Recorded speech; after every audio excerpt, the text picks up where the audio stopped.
You stand on the shore of the ocean watching the tide come in. You sense the call of the sea beckoning to take you in further. You step forward little by little, not knowing what to expect, but expecting more. You keep going as the ocean calls you to enter into deeper waters.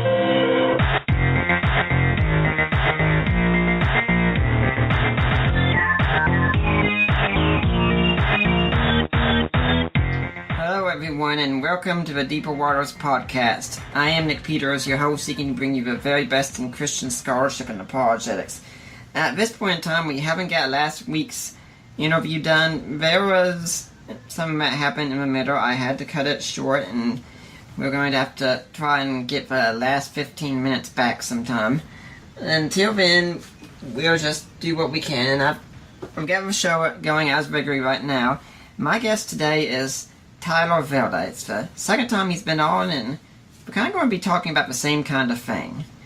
Now, who is he? Tyler Vela studied philosophy and English at California State University, Sonoma, graduate of a pre-seminary BA in Biblical and Theological Studies from Moody Bible Institute, Chicago, and is currently studying towards his Master's of Biblical Studies at Reformed Theological Seminary in Charlotte. He is a host of a Free Thinker podcast and blog, and is a frequent guest on many Christian and skeptical podcasts and forums. So, Tyler, welcome back to the show. Thank you so much for having me back. I appreciate it. Now, if my audience doesn't know who you are, could you tell us a bit about how you got to be doing what you're doing today? Yeah, sure. So I grew up in a entirely secular home, no religious influence at all. Was an atheist for pretty much all of my teen years until I started studying philosophy, actually. And it was when my atheistic philosophy professor was going through in our metaphysics class, we were going through arguments for the existence of God, and he presented the moral argument. And he was, he wasn't like the new atheist. He was honest enough to say that, it was a really good argument. He didn't really have any good answers to it. It posed a real challenge to naturalism. And at that point, that's one of the first times I ever thought, theism might have something going for it. Started studying and looking into that. And God got a hold of me and, gave my life over to Jesus Christ. And so as I was doing ministry and found out there was this whole world of apologetics, I was studying philosophy at the time and just reading through literature that people were giving me at church and found out there was a very robust Christian tradition in philosophy and in apologetics, and so kind of fit my wheelhouse of what I was interested in and what I was thinking about. And so I've been doing apologetics now for probably a little over 10 years. And decided to jump on the podcast and blog bandwagon about it's almost 5 years ago in about 2 weeks. So I've been doing Freed Thinker for 5 years here coming up. So I'm really enjoying it, but focusing mostly on I don't do a lot of apologetics dealing with like the cults or issues like that with Mormons and Jehovah's Witnesses. It's not my gifting. It's not my area that I spend a lot of time studying. So I'm not well versed in it. I don't really deal a lot with science and evolution and things like that. I deal mostly with issues in and around skepticism, naturalism, and philosophy. So that's really the focus of it. And then every now and then I'll do some kind of inner ecumenical issues. This past couple of series that I've done was on the issue of theonomy and of Molinism. So some other relevant apologetical issues, but mostly focusing in on issues surrounding coming from objections from the new atheists and skeptics around. As I was writing up the blog for the show this week and thinking about it and looking at your resume and such, I was thinking we have a lot in common. Now, when I heard you talk about your upbringing and such, we have a lot different, but in many ways we also have a lot in common. I wasn't raised atheist. I was raised in a religious home and been a Christian ever since I decided to become one in middle school, and it wasn't like a big change for me because that's the way I'd been living all my life. And I think the big thing is that you and I both, right now, we both have bachelors, and we're both working on masters, and yet we both have a blog. We're both doing active apologetics ministry, and we both have a podcast. You know, our theological traditions are quite different, but I think it's odd how much we have in common. Yeah, and that's a good thing. I mean, I think what we're learning in our masters and what we're studying, we should be able to apply and use in ministry, in life. I mean, that's really the purpose that we're called for. I mean, we have the Great Commission where we're called to, seek out the lost, to evangelize, to share the gospel. And part of that, you and I have been equipped to do apologetics and pre-evangelism, tilling the soil, equipping the saints. I mean, so that's definitely good that you're also applying what you're learning, and it's not just kind of a cold academic exercise. Yeah, and I think it's really great since so many times people get so caught up in the secondary issues, and sometimes I love debating them, but they can be a way that many people don't work together. They divide over them and such.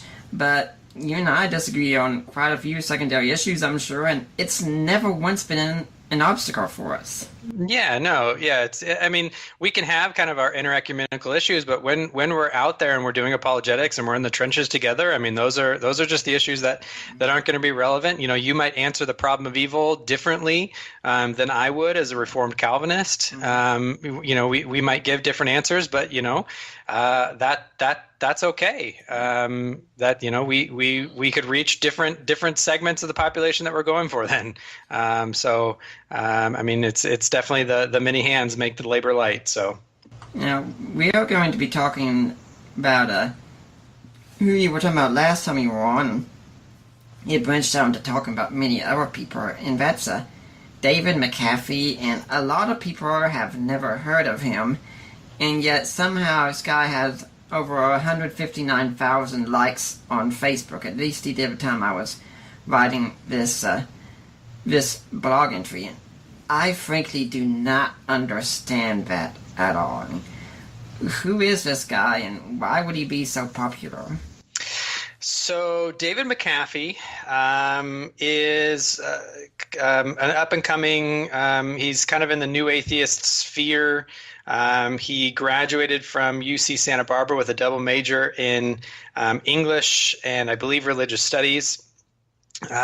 Which he does fall back on, and sometimes we have to remind people that a religious studies degree at a university, a bachelor's, is about 30,000 miles wide and about 1 inch deep. So, it's take it for what it is, especially when you look at the type of curriculum that's offered at UC Santa Barbara. Specifically, most of it, I mean, he maybe had a class or two on Christianity, but most of it is dealing with world religions, a bunch of other world religions. He started out by writing a book called Disproving Christianity. It's now gone into its second edition, which is what my book is responding to.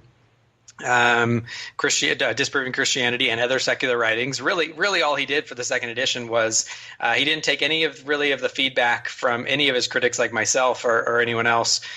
He just added on a bunch of appendices for just other little short, I'm hesitant to call them essays, thoughts, musings. And so he published that. He's published a couple children's books, one called The Belief Book. He has, I don't know if it's out yet, but he's writing a second book dealing with, I think, other religions of the world. And he wrote a book about encouraging atheists to be able to come out called Mom, Dad, I'm an Atheist. He is very, very popular. Primarily because, and I don't say that, I mean, it's kind of mean. I don't mean it in an overly mean way, but the skeptical community, for the most part, the kind of online, public, internet infidel type of community, really isn't interested in reason. They're really not interested in robust argumentation. They are kind of in the infant stage of a movement. And so they are in kind of that sociological stage of defining their borders, saying who's in, who's out, really in the process of trying to build their numbers. And so they're much more interested in rhetoric, and he has a lot of it for them. Very soundbite, one line, sometimes quite funny at the expense of Christianity. You know, we have to admit sometimes there are funny little one-liners, no matter how inaccurate they are. And so they serve as kind of a in-group back patting that helps bolster their cause and helps them, you know, feel like, yes, they are the brights, they are the smart, they are the, you know, reasonable, rational, and everyone else is, you know, stupid and believes in fairy tales and all that kind of stuff. And so it really plays well to the narrative of the online infidel community. And so they love him for it. Yeah, when you were talking about that, a couple of thoughts came to my mind. First one is one of the things I like to use when I talk about internet atheists and such is to change the words of Jesus when he's quoting the Old Testament. He says, "These people honor reason with their lips, but their heads are far from it." Yeah, very, very, very far. It is not reasonable at all. I mean, so many of them could not reason out of a wet paper bag if you gave them, you know, a map and a pickaxe. There's very, very little happening in the gray matter between the ears. And the funny thing is they'll love to say that they're, you know, we're the free thinkers and, you know, we've given up, you know, illusions and irrational thought and all this kind of stuff. But all they're doing is they just hear and blindly parrot the last funny, cutting meme soundbite that they heard or that they read on, you know, infidels.com or on the Dawkins Foundation or wherever they find it. And, you know, you and I are in a couple of groups together, and we see them post these memes. And the funny thing is the thing. One of the things that I've done with some of the atheists on my podcast that I've intentionally done is I've tried to bring on atheists who are clear, you know, we disagree, but they're clearer thinkers. At least they try to reason. They're not arguing from these ridiculous, just stupid memes that just mislead and misrepresent Christianity. I try to bring them on the podcast just like I want atheists to see, like, you have better options. Like, you realize there are better options for you to be reading and listening to. Like, I had Graham Oppie on the show, who's one of the world's just leading philosophers, full stop, who's an atheist. It just basically to you know, expose people to his work and show Christians, you know, there are more robust atheists out there, but to show atheists, yes, there are more robust atheists out there.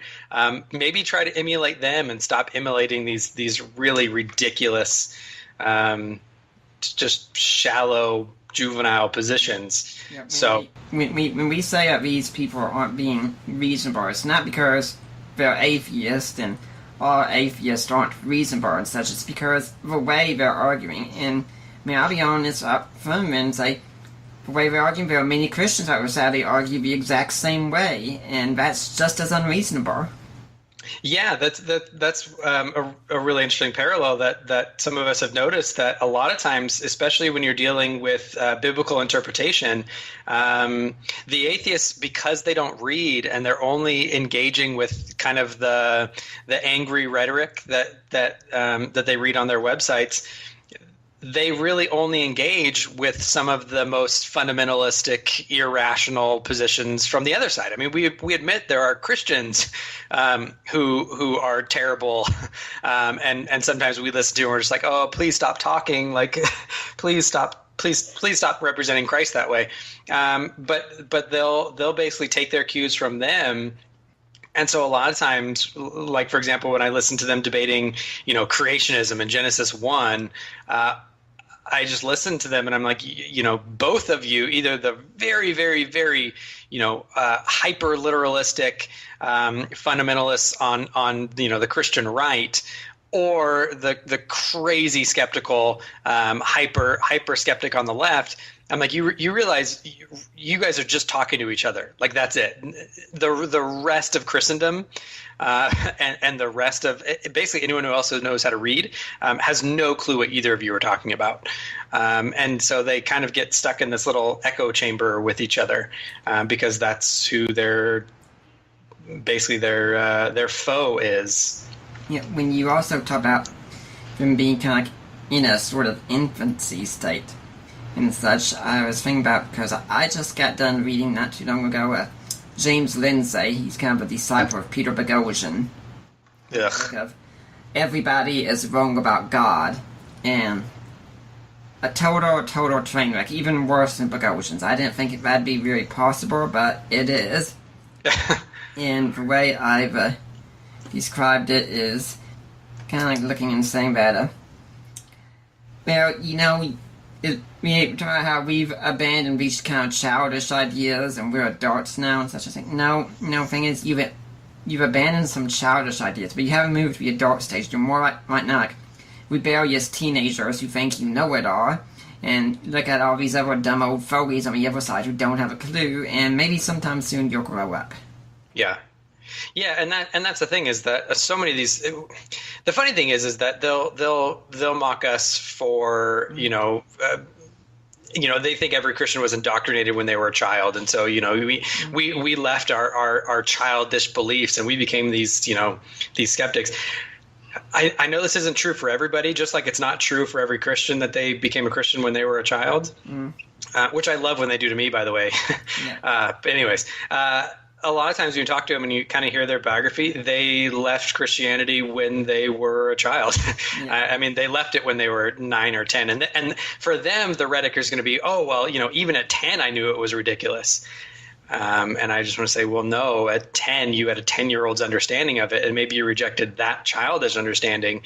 But do you really think, Chesterton and Lewis and Aquinas and Craig and all these other, do you really think that they just sit around and think that that Noah's Ark was filled with all these happy smiling animals, and it's just, you left a childish belief because it was childish, okay, but Christians are supposed to mature as well in their beliefs and understanding. So it's definitely a reaction to, a lot of times, to their own upbringing. Well, let's get back to McAfee a little bit. How did you two enter each other's orbit? I don't remember the first way we crossed paths. I don't know if it was on Facebook or when I was a contributor on an old blog called Rusty Lime. I'm not exactly sure how we crossed paths, but we did. And we lived very close to each other. So he was going to UC Santa Barbara, and I lived about an hour south of him. And so actually through some dialogues and things, we've met and had dinner together. So I know him in real life. I think he's a nice guy. He's nice. He's friendly. He's actually much smarter in person than he comes across in his literature, which might be surprising for some people because his books are terrible.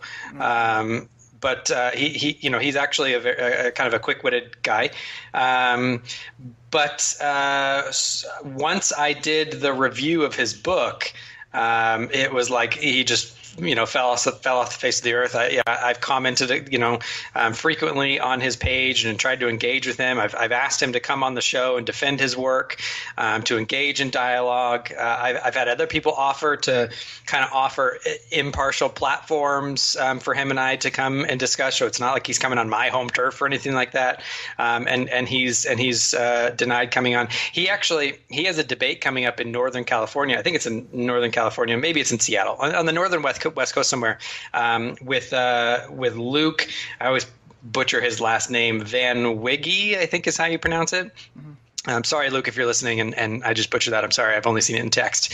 So Luke I reached out to Luke and let him know, I'm really glad he's debating somebody. I gave him a copy of my book. Feel free to use any resources. Gave him some tips for engaging with David, and Luke responded back and basically said he's had to kind of covertly use my resources because he mentioned me once, and David almost backed out of that debate and that dialogue. So I'm definitely looking forward to see how he actually holds his own in a debate, because I think it's going to be a train wreck. Luke is very smart, very, very, very smart guy, and if just from seeing David's lecture, I think it's going to be his normal tactic of just the shotgun approach, where he throws out 1,000 one-line shallow objections and attempting to win basically by drowning Luke with more things than he has time to answer. Which is an effective rhetorical strategy, because the audience is looking and be like, oh, well, he's ignored most of what David has said. He doesn't have an answer for it. At least that's how the typical atheist will read these or listen to those types of things. So I'm definitely interested to see how that debate plays out. Yeah, I think it's something very odd, and overall, I mean, I've challenged him to a debate, as you know as well, and He hasn't said a single thing to me about it. And you have, and I think some other people have, so finally there's some debate coming. But when we look at his book, Disproving Christianity, I mean, I read it pretty quick. It's on Kindle. It's a very small read. You could probably read it in a couple hours or so overall.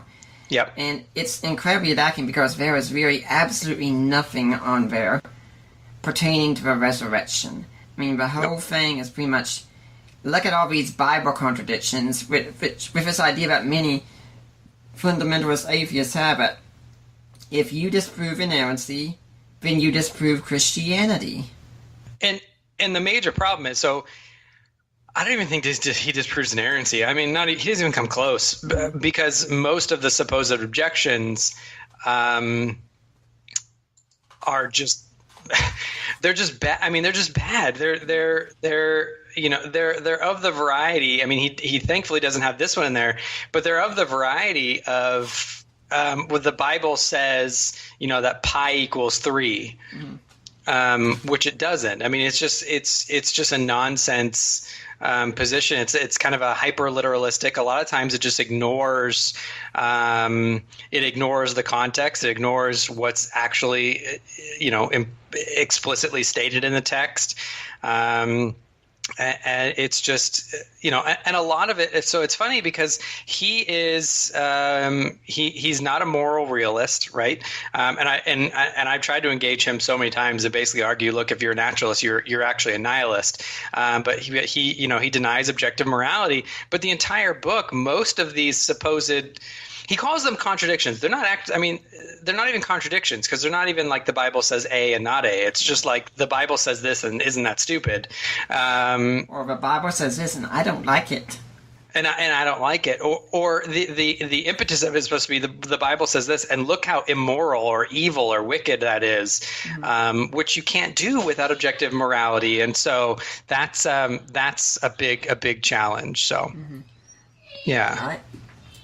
Just before we got on, I was talking with an atheist on a group page that we're both involved with, and he was like, yeah, well, I don't hold to an absolute morality or anything like that, but, we all know what we mean by goodness, and don't you think it's wrong for God to eternally torture people in hell? Do you not know, minus the false representation of what hell is, but do you not know how nonsensical what you're saying is? Yeah, and just so much of it is falls into that line. I mean, he bemoans when God commands the Israeli soldiers to go into the promised land, and Moses commands them to put everything under the ban. But of course, he doesn't do any research on any of this. I mean, you're not going to find a footnote on any of this, right? I mean, those are problematic passages. But usually, so the funny thing is that sometimes he'll come across something that is a problematic passage, but he'll address it for all the wrong reasons. It'll be something that no scholar has a problem with. So it's just so shallow, and you can't even check his research because there is none, because there's no footnotes anywhere. There's not a sign that he's read a single book, that he's read a single article, that he's done anything. There's not even a sign that he's read the Bible. I mean, there's so many places where he's engaging with some passage, but he doesn't address what happens directly in front or directly after that relates to it. It just I get the feeling that he just read these somewhere on, like, merits lists of contradictions or something, and just elaborates on them on his own, and that's really about it. The thing with the whole inerrancy bit is that if you go that route, what I tell people is I believe in inerrancy. I've co-written an ebook on it and such, but I don't marry my Christianity to it, and I encourage Christians to not really argue about inerrancy of atheists, because what will happen usually is you can be in a debate and they'll present you a link with, say, 101 Bible contradictions. Okay, you go out there and you do some hard research, you look at every single one of these and you answer them. You come back and what's going to happen? Are they going to fall down on their knees and say, oh my gosh, Jesus is Lord, and repent immediately? Nope. They're going to give you a link to 101 more Bible contradictions. So what I do then is I jump straight to the resurrection question and say, okay, let's discuss this issue. If this issue can be resolved, then we can start taking the other contradictions and such much more seriously. If not, the contradictions are just trivia. Yeah, and again, I mean, we say contradictions because that's the label that they use, but they're not even contradictions. They're, at most, I don't know, problem texts. I don't even know the right way to put it, because probably 98, 99% of these are just pointless, just absolutely pointless. So the one that he gives, that's one of my favorite standouts is. He tries to say there's a contradiction on whether or not God is all powerful. And he cites these passages like Revelation 19 and Judges 1, where it says the Lord Almighty reigns. It talks about being the Lord Almighty and all this kind of stuff. But in Judges 1:19, Judges 1:19 says, and the Lord was with Judah, and he took possession of the hill country, but he could not drive out the inhabitants of the plain because they had iron chariots. And he wants to say, well, that's a contradiction. How is God Almighty, but he can't drive out, the inhabitants of the hill country because they had iron chariots? I mean, the problem with this is just manifold. There's a couple issues. Firstly, he could actually refer to Judah, not to God. So who couldn't drive out the inhabitants? It's not the Lord. It's Judah who couldn't drive them out. And the text in the Hebrew, it's not necessarily could. It could be, and he would not drive them out, even if you are talking about Yahweh. But more importantly, if you read later in the context, just down to the beginning of the next chapter in 2:1-3, God basically says, look, I stopped fighting with you because you stopped obeying my voice. You haven't obeyed my voice, and so therefore, I'm not going to drive out the nations from in front of you. That's why I stopped fighting with you. And so, really, the question just becomes, even if it says that the Lord is the one who wouldn't drive out the inhabitants, it's not a contradiction with his omnipotence. It's not a contradiction that God's somehow not all powerful and couldn't overcome chariots of iron. It's that the God fighting for Israel, as we find in the second book of the law in Deuteronomy, was contingent upon their faithfulness and obedience to the law. And he told them over and over again, if you aren't obedient, guess what's going to happen? You're going to lose. You're going to get conquest. You're going to go into exile, all this kind of stuff. And so what do we find when they first get in the land? They're not faithful. They're not obedient. And so God shows them in a small way, okay, you're not going to go to exile. This is going to be a first shot across the bow, but you're not faithful, so you're going to lose, and trying to have them learn their lesson. But he takes this as like this major contradiction in the text. And I just want to say, like, have you learned to read? Have you learned? You don't pick out a single line of a text as if it's some type of Aesop's fable that stands all on its own. You read, if it's part of an entire narrative, you read it as an entire narrative. And he just over and over and over again, he just doesn't do that. The Iron Chariots one is so notorious. There was actually a skeptical page that I think it's a wiki type of page called Iron Chariots, as if it's some great find today.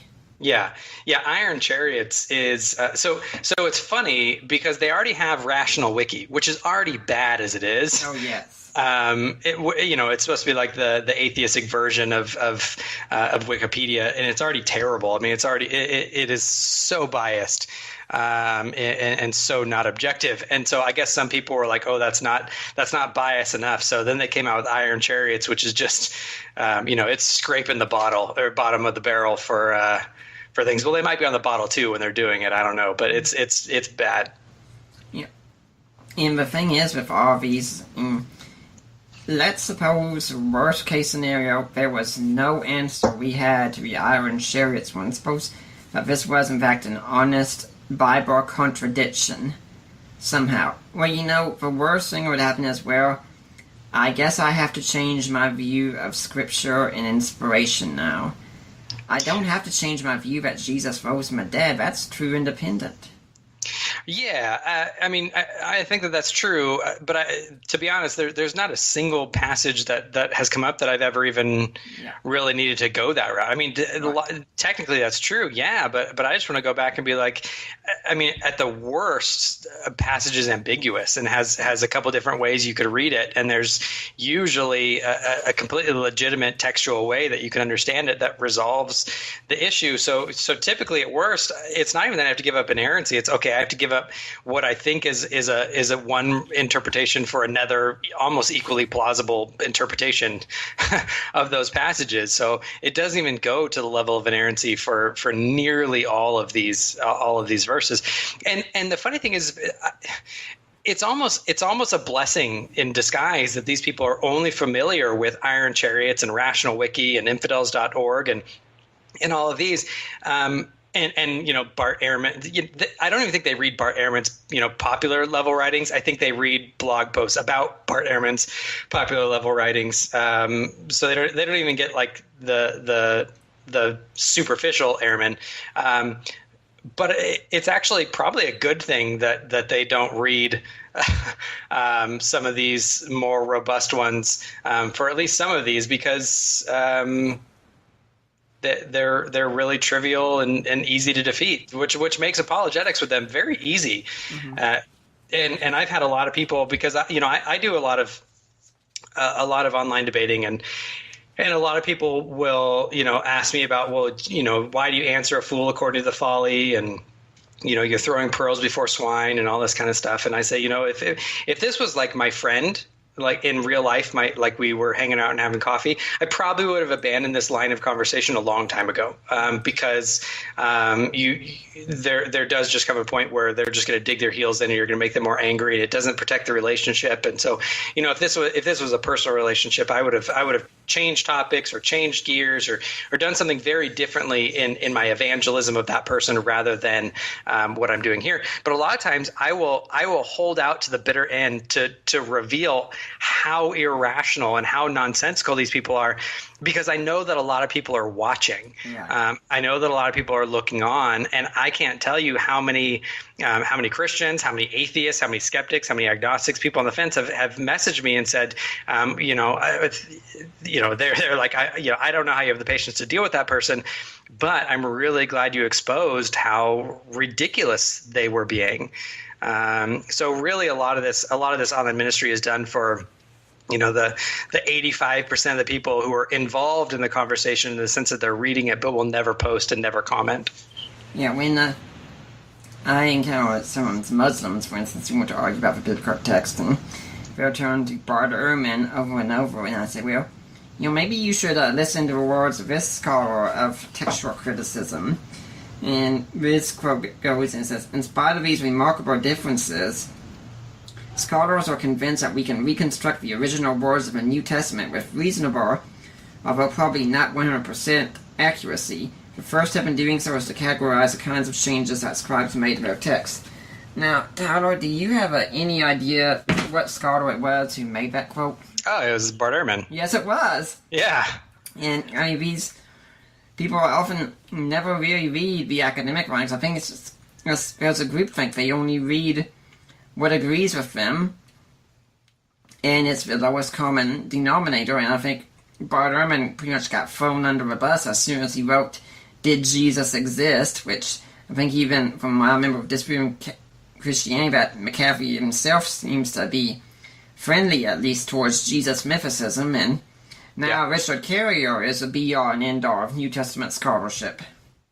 Yeah, which is, I mean, it's just, if you can't find an actual New Testament scholarship, find the contrarian voice, and again, self-justify it by saying, well, that's because all the people who believe in the historical Jesus are Christians and they're dogmatic, and they're or if they deny Jesus, they'll lose their jobs and all this kind of stuff. And it's just like that's so ridiculous if you actually know how New Testament scholarship happens and works. They have no qualms about thoroughly rejecting Christianity and the teachings of Jesus Christ. There's not an issue there whatsoever. But yeah, and the funny thing is they'll use Bart Ehrman, but they'll use his popular level text, but they'll use it in a way that even Bart Ehrman never, even in his most wild popularist dreams, would ever have intended his works to do, because they don't understand what textual criticism is. Mm-hmm. At least Bart Ehrman understands what textual criticism is and knows that the entire point of textual criticism is to recover the original text. Mm-hmm. And so many atheists and like you said, Muslims will think that text criticism is something that undoes the text or undermines the text. Like if we have 12 different variant readings, like that's a bad thing. And they don't understand how text critics use the different variations and the different manuscripts and manuscript traditions, and why we think we've been able to recover something like 99% accuracy of the original text with only some minor difficult passages where a lot of times we have a pretty good idea of what the original one said. And the very, very few where we're not sure what the original text said, both variants are possible. Both of them are also theologically possible. Like they don't have anything to do with any doctrinal issues. And what I remind people is that, look, we actually have the original text. We have it. We just don't know which one of the two it is, but it's there. So even for that last, 0.5 to 1%, we have it. We just don't know usually between one or two manuscript traditions. Usually we're coming down to one or two different words, what the original text was at that point. Yeah, I agree with what you were saying about how this is really a blessing, because when I see atheists running after people like McAfee, or even further down the line, people like Richard Carrier and Robert Price and such, and jumping especially into the mythicist bandwagon, where I see it's that atheists are in fact not lifting themselves up, they're dumbing themselves down a lot. And that means that, say, 20, 30, 40 years from now, while Christians have been building themselves up, when that time comes, we're going to corner the market, because this generation coming up on atheism won't have a clue how to think about these issues. No, but the only danger is that they just don't care. Mm-hmm. So they're going to grow up. This generation is going to grow up not learning how to think about these issues. Mm-hmm. But they're gonna have so imbibed the rhetoric that religion is so stupid and so evil and so contrary to progress and all these kind of things. That I'm not sure it's going to matter to them specifically. But I think that's what you're getting at. It's going to really help when we are dealing with people who are reasonable thinkers, and they're looking at both sides, and they're going to say, well, what does each side have to offer? You're going to have a continued robust tradition in Christianity of good philosophical, textual, apologetical thought, and you're going to be back to, again, very, very little atheists who are robust enough to engage with it. They really are going to be a dying breed right now. So we'll definitely see how that plays out. Yeah, and of course, my main concern with all this is that so many times the church, I think, is handed a golden opportunity, and we do absolutely nothing with it. And unfortunately, the church hasn't had a good tradition of sticking to its apologetics strengths and such, and we're going to need to overcome that as well. Yeah. It's definitely hard. I mean, for a long time, those of us who are doing apologetics for a long time, we remember the bad old days when you had to kind of justify doing apologetics in the church. I think we're past that now. I think apologetics has gained enough popularity that in most theological traditions and most denominations and churches, apologetics is definitely seen as something that's worthwhile, even if they view it as only worthwhile for like those specially gifted people to do it.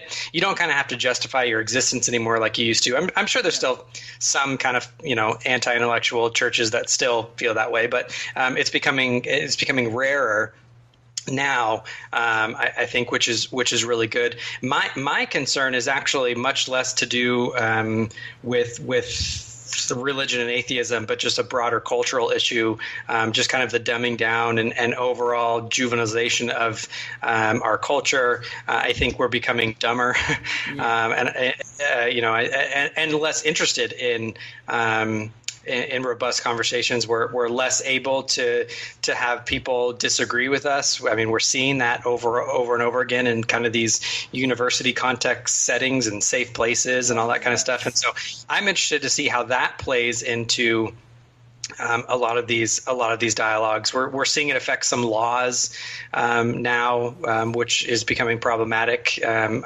not one of those people that's going to be an alarmist and say persecution is coming. But there are some laws that are even if they're not getting passed, the fact that they're getting proposed more and more frequently is somewhat troubling. That really is going to make being a public Christian rather difficult. So we'll see how that goes. But overall, I mean, I think youth are getting less interested in intellectual enterprises, and it's getting harder and harder to kind of have people be interested, I think, in important things. Hopefully, if we raise the next generation adequately and with this type of interest, and they start seeing kind of the failed trappings of this kind of consumeristic stage that we're at, we'll see some improvement. But who knows? I mean, we'll see. I was listening to an interview recently, and I can't remember the gentleman's name, but he said, the two problems with our schools is what children aren't learning in school and what they are learning in school. So we'll see how it goes. Yeah, I think the thing with the knowledge is I can picture some atheists out there looking and say, look, what do you mean we're dumb and ever? Look at how much more we know about the universe through science and things like that. And say, yeah, you know what? We know more as a whole of humanity than anyone ever has in the past, but individually, we don't know how to think about these issues. We don't know how to process individually. People do, for the most part, seem to know less than the people who came before them. Yeah, we know. Yeah, so I think you're absolutely right. I think science is discovering more about the natural world, but we know ourselves less. We are in touch with ourselves less. We're in touch with our history, with family, with people. We are not as I think on a whole, we're not as adept and skilled at critical thought and thinking about things. And a lot of times, I just want to look at parents and be like, okay, take away the iPad from your child and give them a book, like an actual book. Give them Lewis, give them Chesterton. Even if it's Lewis's sci-fi trilogy or something, or Screwtape Letters or something. Chronicles of Narnia. Give them something. Give them something to read. Give them something to think about. Give them something with beautiful themes and with deep aspects and insights into humanity and living in this world, and teach them how to think about things. Stop being passive parents and stop just trying to have the teachers teach, and we just keep them happy and placated and calm and quiet.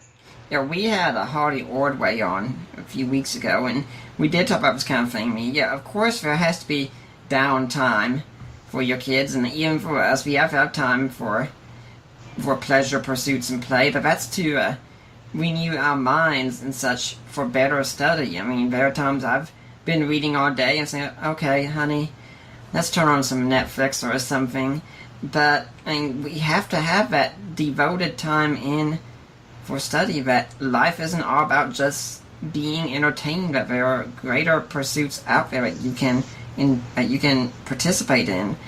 And unfortunately, many young people today are growing up with the whole idea of what's been called morally therapeutic deism, that they have a God out there and he's more interested in helping them be good people, giving them comfort when they're suffering, but other than that, he's just not very active in the world. Yeah.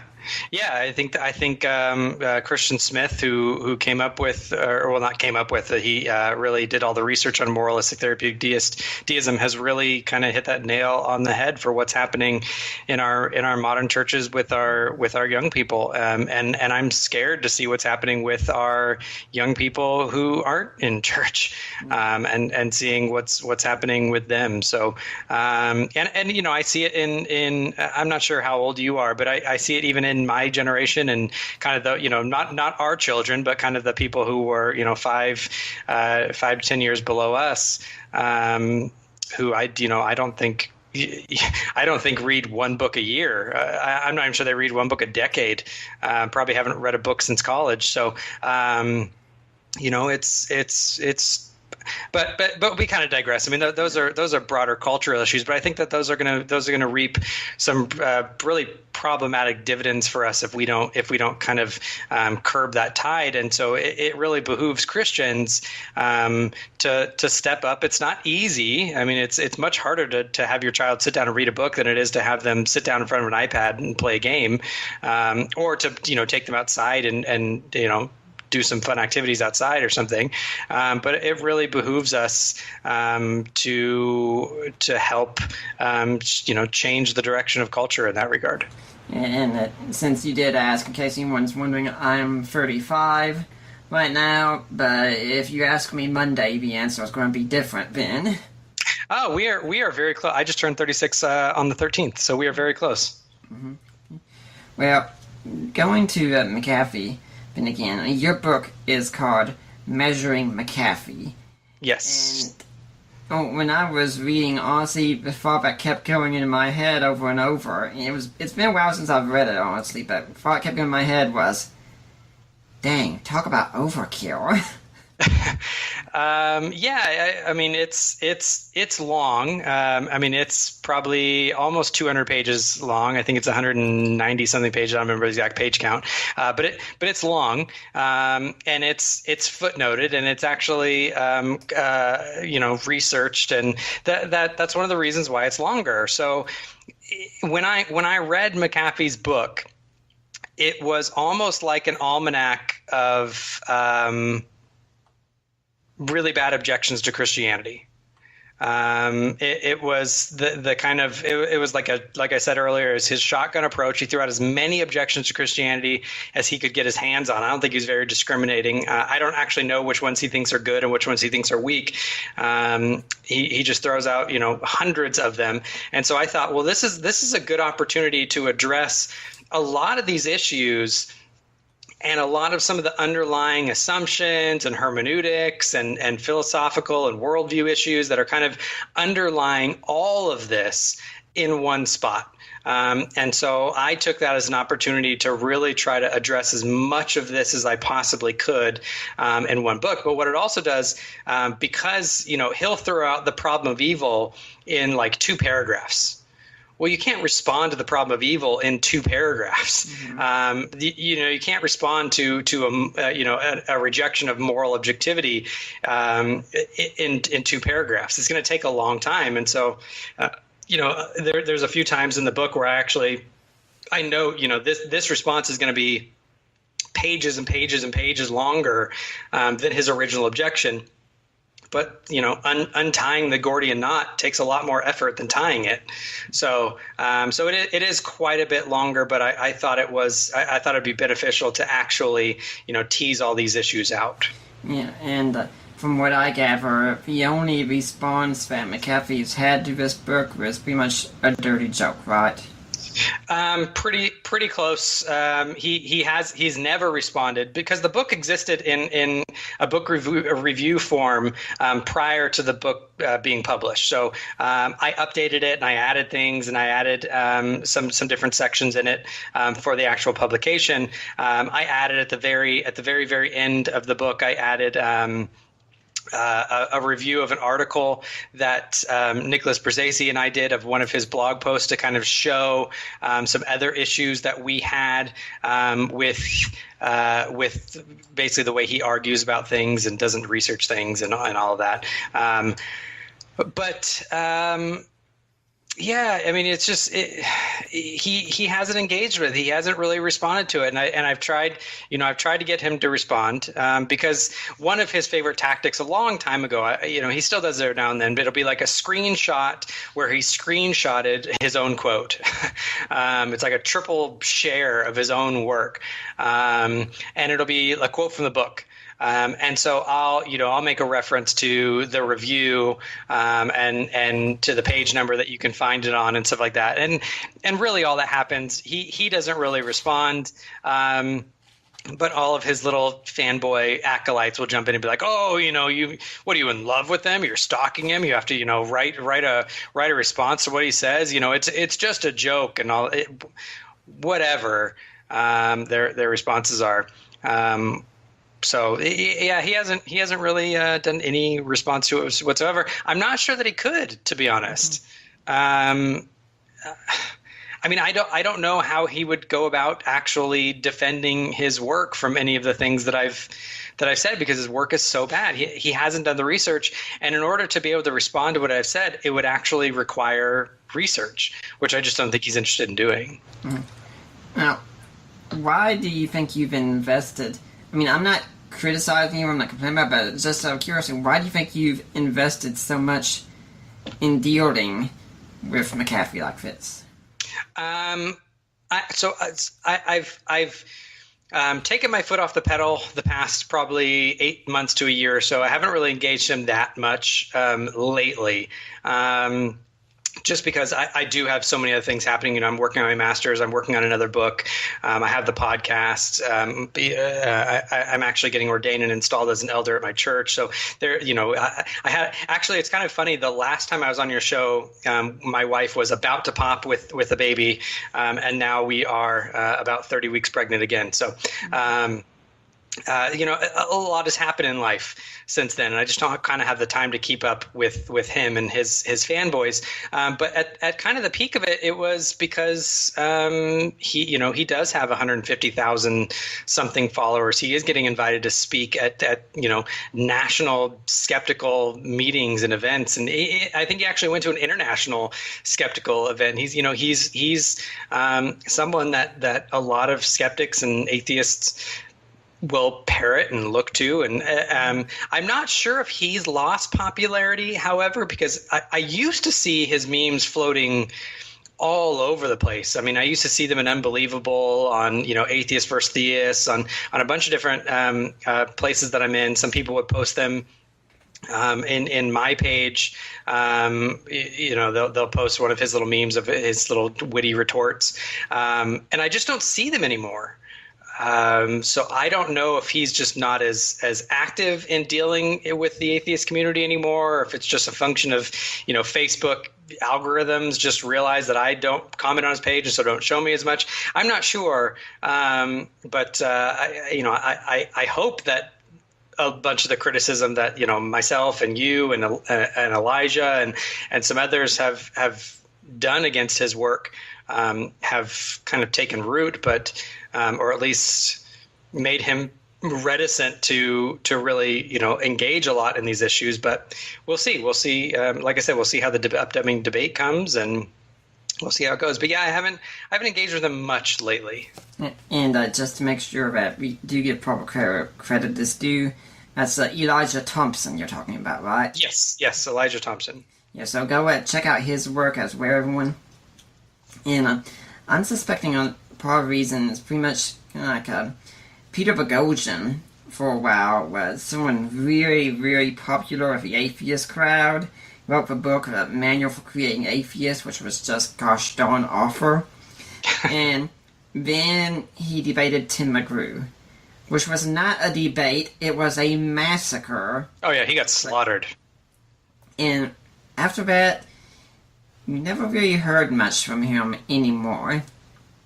And then when I saw someone a few months ago post in the CAA, Christian Apologetics Lines, about James Lindsay's book, and I said, well, this one's not for library yet, but I'll look and keep an eye out for it. As soon as it came to be accessible at our library, I ordered it, had it sent by, went, picked it up, read it, and just Friday, I think it was, put up a review of it. And my thinking is, yeah, if this guy's coming right after Bogosian, I want to be able to put him down before he gets the audience. Yeah. Yeah, and I think we missed that opportunity with McAfee. Mm-hmm. He had already published his book and had already kind of a big following by the time most of us got around to him. Not to toot my own horn, but again, I did have this book review written after the first edition of his book was out, before he was really big. I was trying to kind of ring the bell a while back. So yeah, I appreciate what you're doing with Lindsay's book, and hopefully that gets distributed. You have a much wider audience than I had when I was writing the book review originally. I think I only had 20 or 30 listeners at that point. So hopefully your review gets shared and gets passed around, so a lot more people get equipped. So as it starts, his book starts getting quoted and memed and soundbited and all of that kind of stuff, people will be prepared already with answers, and we're not kind of coming up with it as it goes, which is really helpful. So, to return to the kind of cultural thing we're talking about, it just occurred to me, this is another reason why this stuff is so essential, because we're talking about stopping these problems before they really get started. And one of the best ways to stop them is if you're a parent and you're raising your children in a Christian home, and God bless you for doing that, please do not take their faith for granted. Because if they wind up abandoning their faith, they could become the next McAfee or Lindsay or anyone else out there, and that's a problem we all have to deal with then. Apologetics can be seen in some ways as an inoculation in advance to protect them from bad reasoning they will encounter later on. It's not, in this day and age, in the past, you could have probably grown up and never really encountered atheistic thought or anything like that. Now, in the age of the internet, it's unavoidable.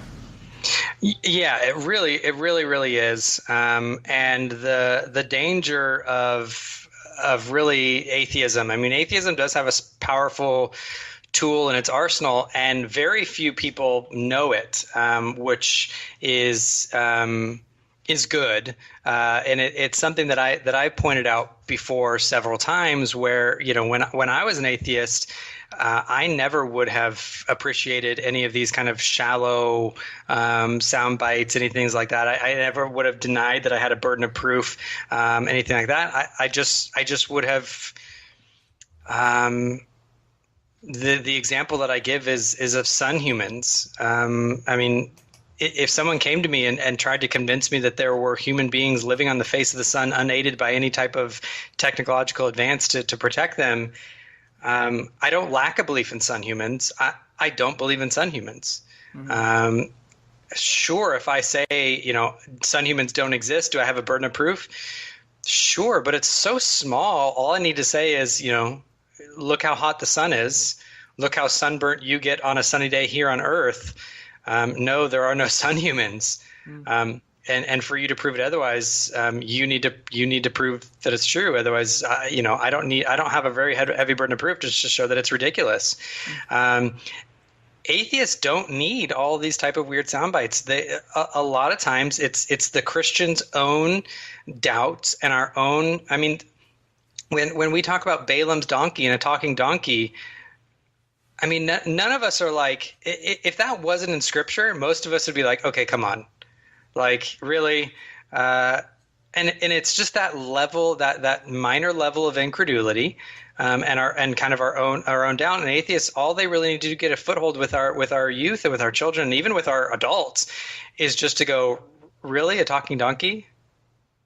And that's actually one of the strongest tools in an atheist's arsenal. They don't need to go do all this crazy other stuff. And so what we need is much more robust training and education for youth, and understanding the scripture and understanding the nature of God and understanding redemptive history and his purposes and understanding the nature of miracles. And so even when we come across something where we're like, okay, a talking donkey, it's not, even if you're just like, okay, yeah, that's weird. It's, if it wasn't in the scripture, I wouldn't believe it.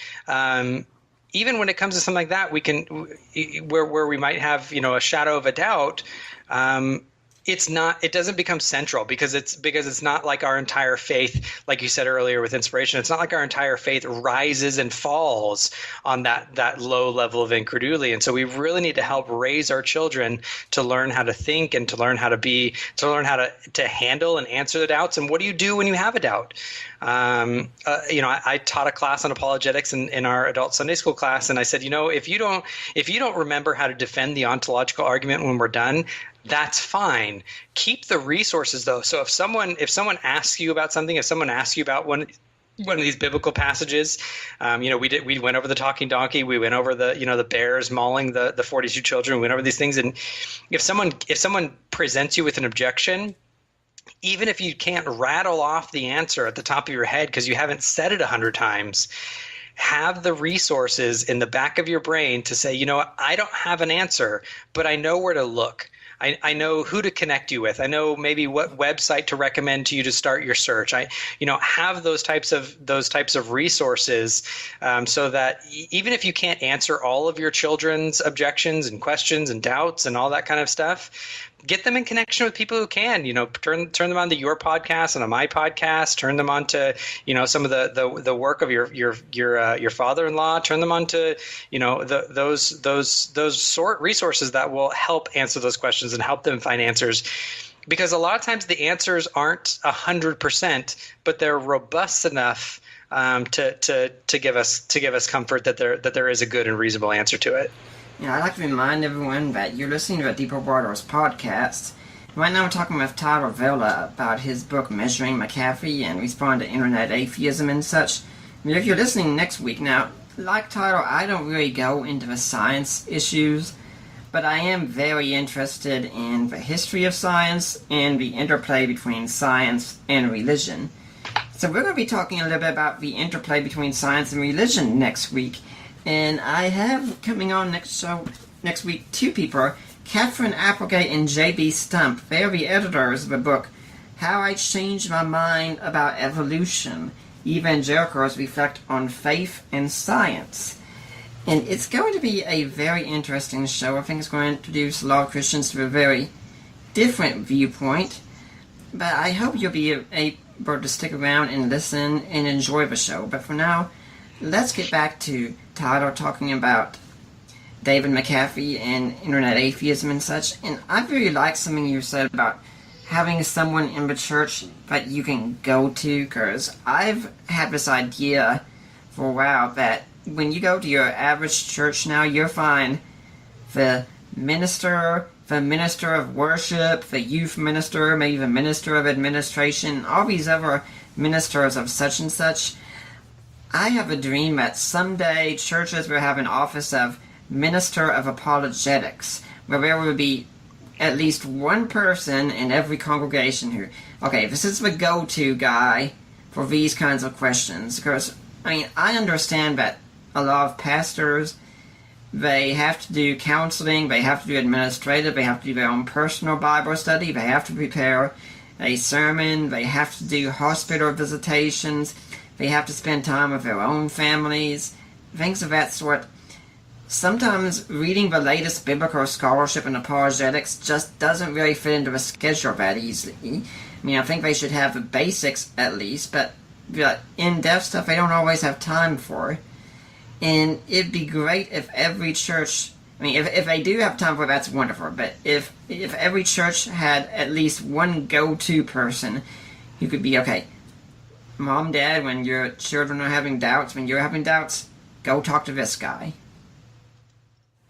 Yeah, I think that would be a huge help to really any church to have someone at the church that's maybe a go-to or can help train other people or have the resources and the knowledge to point people in the right direction. Yeah.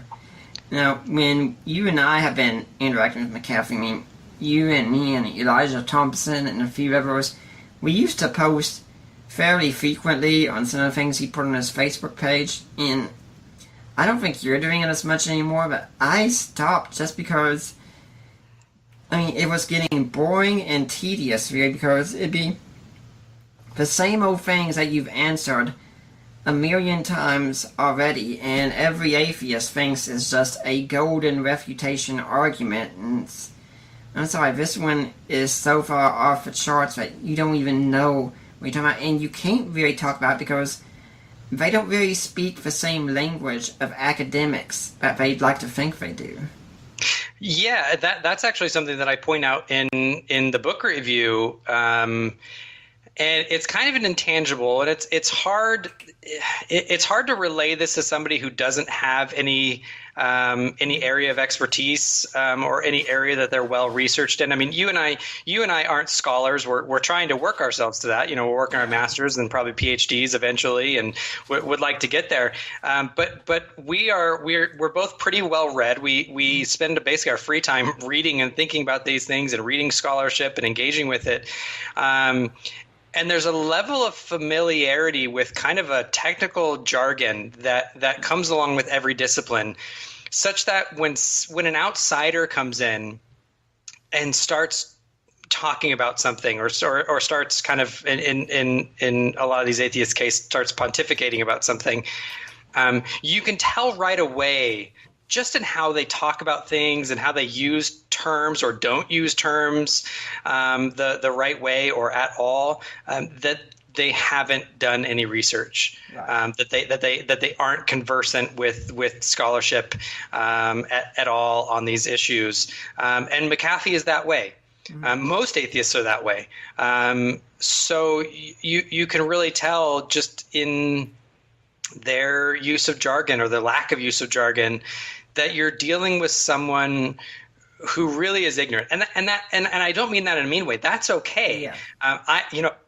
I really enjoy conversations about World War II history. I'm not an expert by any means. I haven't done a ton of research about it. I'm very ignorant about a lot of things. It's just it's a topic that I enjoy talking about. But I don't go in and I don't tell people who are very well versed, well, no, you're stupid and you're wrong and you're illogical. And this is why this really shallow caricature is so much better than your position. I just don't do that because I recognize I'm the ignorant one. I'm the one who haven't researched and haven't read on it. But atheists don't do this because for them, religion isn't something worth studying. It's stupid, and so you don't study it. And so it turns into this vicious downward, circling the toilet bowl cycle where because they think it's stupid, they don't study it. And since they don't study it, they come to more and more ignorant, straw man, shallow versions of religion, which makes them think it's even more stupid. And so it makes them less likely to study, and down it goes, which is, I think, I think I've just described probably 90% of our conversations with online atheists.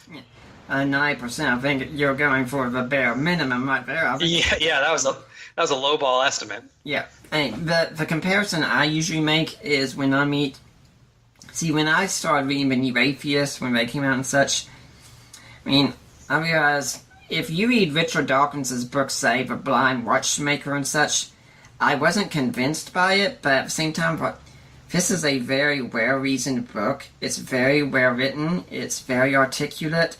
The author is citing good sources. He knows what he's talking about, etc.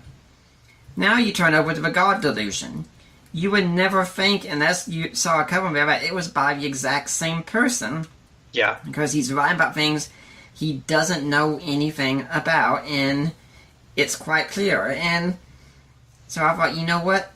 I'm going to follow the exact same principle that I'm advocating now and say that if I do not study a subject at all, really, I'm not going to comment on it. And so what I do is when I meet Christians, for instance, want to talk about evolution, That's my favorite example to use because practically every atheist you meet will hold to evolution, and yet a lot of them would be Jesus mythicists. They don't seem to see that they mock creationism for being a minority opinion, and yet mythicism is even more of a minority opinion than that. And so what I tell Christians, I say, look, if you want to debate evolution, God bless you. Okay? I am not going to take sides in that debate, really. The outcome doesn't matter to me, really. But if you want to debate it, at least do this. Go out, study the best scientists you can find. Learn to speak the language of science. Learn to make arguments that are scientific. And if evolution falls, and it's not my call if it will or not, since I'm not a scientist and I can't comment really, but if it falls, let it fall because it's bad science. Don't make it be the Bible versus science, because skeptics will always go with science then. Make it be science versus science. If it's bad science, show it. If not, stay out of it. Yeah. You and I take largely the same tact when it comes to things like evolution. I haven't studied it beyond my undergraduate one class I had in biology, and even then, it's not like in biology you're studying evolution. You're studying what constitutes a cell and things like that. So it's just, we don't have time to study every topic, and it's just one topic I haven't studied, and so I stay out of it. Now, I will say that for some Christians and their interpretation of Genesis, evolution is a very problematic issue, and I think that's why they go into it. But if you're going to go into it, take the time and the diligence to study it. Right. I commonly give the example when I'm talking to atheists, and I say, look, your understanding of this issue that has to do with Christianity or the Bible, whatever it is exactly like the Christian who doesn't understand evolution and says, well, if we evolved from monkeys, then why are there still monkeys? Yes. Like, that's a stupid understanding of evolution. It's just dumb. Like, I'm sorry. It's just that's not evolutionary theory. It's sometimes it gets a little more nuanced. Some Christians will try to engage evolution and as if evolution works on individuals rather than on populations, and there it gets a little bit more nuanced, and so sometimes I use that example when I'm talking to someone. But the point is look, if you don't like people dealing with very shallow, superficial, ignorant misunderstandings of something that you believe, don't do it to other people. Mm-hmm. And so Christians, if you don't like someone doing that to us, don't do it with evolution, even if it's going to be vital to your interpretation of Genesis 1, 1 through 3. I don't particularly hold to interpretation that it really is that problematic too. Same here. So it's just not an issue for me, which is also kind of funny, because when I talk to atheists and they're like, oh, well, evolution disproves the Bible, and I'm like, oh no, it really doesn't. And they're like, oh yes, it does because of X, Y, and Z. And I'm like, you realize that unless you're kind of post-Darwinian, fundamentalist, young Earth creationist, literalist, it's not a problem, and it wouldn't have been a problem for most Christians until kind of ramping up to the Scopes trial. It's just not an issue for most of us. So it's a good example where we see that they're engaging with a lot of times their upbringing, because a lot of times we're dealing with atheists who came out of very fundamentalistic, very legalistic, often charismatic, anti-intellectual church traditions. And so for them, that's just what Christianity is. And because they were brought up kind of in these anti-intellectualist traditions, they weren't brought up to read contrary positions and to study contrary positions. And so that framework of thinking still holds when they're an atheist, right? So they still don't study and read contrary positions. They are still functionally anti-intellectualist, even though now they're gonna overtly say things like, well, reason and logic and research are good and meaningful, and what they really mean is, I heart science, and that's about it, and not even good science. I mean, it's just it's weird, their kind of love affair with science, and I don't mean that as a denigration of science. I love science. I really appreciate science, but they'll often confuse, again, which is weird. They'll confuse a blogger's statement, which is a summary, usually of someone else's blog that they read somewhere about some scientific finding, as if that's science. Which is weird, and they'll treat science as if it's a thing, like science tells us. No, science doesn't tell us anything. Science is the methods by which we uncover and do research and discover data. The scientist still needs to interpret the data and put it within a framework. And it's I'm sure you'll get into all that kind of stuff when you're dealing on your next episode that you talked about. But it's strange, their interaction with science and with each other. And outside of these kind of interplay between science and religion, like I don't get into scientific theories themselves, more kind of philosophy of science. Yeah. When you were talking about reading contrary material, I mean, the thing I've been thinking about is that usually and I was thinking even before you said that, usually when I'm in a debate with these atheists, after a while I was asked one question, and I honestly do not remember the last time I got an answer to this question. I've been asking it for a long time, and just go to them and say, okay, when was the last time you read a scholarly academic work that disagrees with you? Yeah, I asked the same thing. It's funny. I asked the same question, and I'm with you. I can't think of a time when someone has answered. Yeah. Ever. Usually you get the answer of, well, I don't need to because it's stupid. That's usually the answer, or changing the topic very quickly. I've actually started asking, and you can try this. I've started asking, when was the last time you read a scholarly article or book that agrees with you? Wow. I can't remember really. I'll get. I read The God Delusion. Or I read the Manual for Creating Atheists, or something like that. It's very, very rare that they'll even read scholars on their own side, because again, I mean, you don't get to be a scholar without being able to handle and charitably view usually the opposing view. And so scholarship tends to be much more moderate on issues. Even if you disagree with something, it tends to be a much more moderate engagement, where you really see the strengths and weaknesses of both sides, and you address it that way. And that just doesn't work with kind of the axe grinding narrative of these new atheists. I mean, I can say reading some scholarly material in the New Testament, but I've disagreed with. I mean, there are times I'll read something, that's a good point. I hadn't really considered things in that way before, and reading the other side really helps temper my view. It makes me think, okay, that's a point I hadn't considered, and maybe that in fact, it might in fact explain a biblical passage for me, or explain something better that I actually used within Christianity, or could say, where that goes against an argument that I've been using, me looking at, well, wow, this guy is right, okay, and I have to change my view then.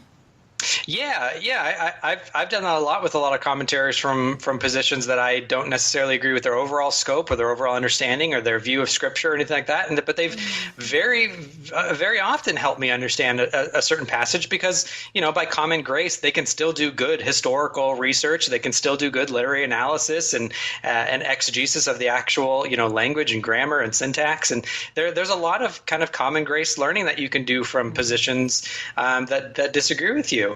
I just recently did a series on Molinism. I love William Lane Craig. I'm a huge fan of William Lane Craig. I have a different apologetical method. I'm presuppositionalist. He's not. Even though some of his arguments, he's kind of getting there. He's not a presuppositionalist, but he's starting to kind of get into more transcendental arguments. But I cannot disagree with him more on Molinism. I'm a huge fan of his. I use his work often and frequently, and I read as much of his stuff and some other people on Molinism as I could before I did, my engagements of it. And my episodes, for anyone who listened to them, are, I do not hold punches for how much I disagree with Molinism. But I hugely appreciate William Lane Craig. That type of ability is just missing from so many atheists, and we really should qualify, because right now, if you have any atheists listening, they're gonna be throwing up their hands in despair, and these guys hate atheists.